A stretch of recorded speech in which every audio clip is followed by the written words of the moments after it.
গতকাল প্রকাশিত হয়েছে আসন্ন টি-20 বিশ্বকাপের পূর্ণাঙ্গ সূচি। ভারত সহ শ্রীলঙ্কার মাটিতে অনুষ্ঠিত হতে যাওয়া এই সিরিজে বাংলাদেশের গ্রুপে রয়েছেন ইংল্যান্ড, ওয়েস্ট ইন্ডিজ, নেপাল ও ইতালি। আসরে টানা 3 ম্যাচে বাংলাদেশ খেলবে কলকাতায়। বিস্তারিত প্রতিবেদনে। এমন সূচি দেখে সন্তুষ্টির কথা জানালেন বাংলাদেশ টি-20 দলের অধিনায়ক লিটন দাস।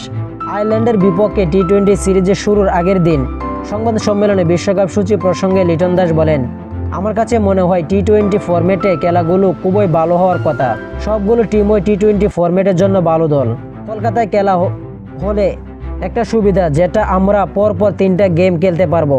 এটা একটা প্লাস পয়েন্ট হতে পারে। এই তো, আর আমরা চেষ্টা করব আমাদের বেস্ট ক্রিকেটটা খেলার।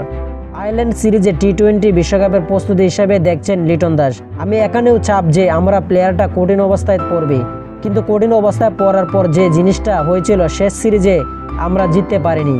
তবে এবার চেষ্টা করব যেন ওইখান থেকে কঠিন অবস্থায় থেকে বের হয়ে যেন সবগুলো ম্যাচ জিততে পারি। শক্তির দিক থেকে বাংলাদেশ থেকে বেশ পিছিয়ে আছেন আয়ারল্যান্ড, তবে প্রতিপক্ষকে সমৃদ্ধ করছেন লিটন। আমাদের যে টিম আছে, আমরা যে সক্ষমতা আছে, আমরা যদি আমাদের দিনে শতভাগ ক্রিকেট খেলতে পারি, অবশ্যই দাপটে জয় পাওয়া সম্ভব। আবার সেম টাইম আপনাকে ক্রিকেট প্রত্যেকটা টিমকেই রেসপেক্ট করতে হবে। যেদিন যে ভালো ক্রিকেট খেলতে পারবে তাদের পক্ষে গেম যাবে। আমরা চেষ্টা করব আমাদের সেরা ক্রিকেটটা খেলার। তো আশা করি যারা যারা স্পোর্ট গেলে চ্যানেলটি সাবস্ক্রাইব করেন না, সবাই স্পোর্ট গেলে চ্যানেলটি সাবস্ক্রাইব করবেন এবং ভিডিওটা ভালো লাগলে লাইক এন্ড শেয়ার কমেন্ট করবেন। ধন্যবাদ সকলকে।